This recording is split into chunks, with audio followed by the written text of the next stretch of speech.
Provided our survival instinct is stirred up. And this is really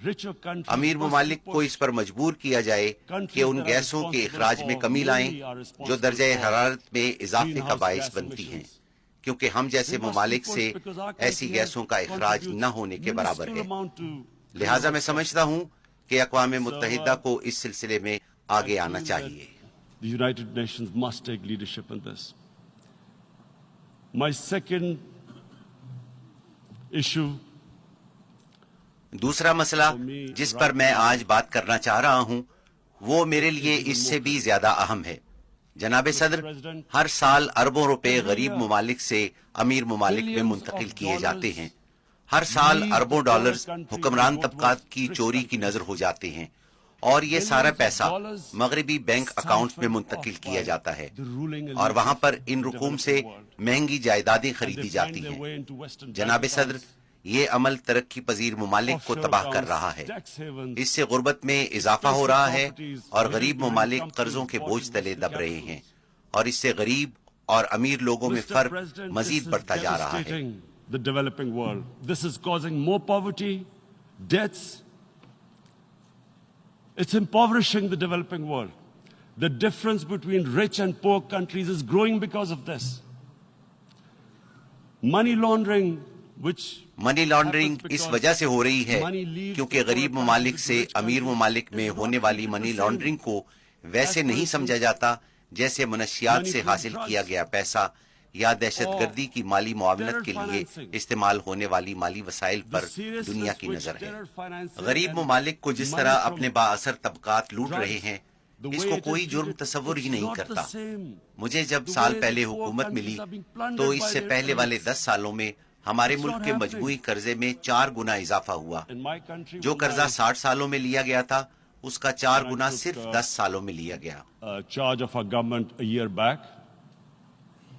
In the 10 years preceding that,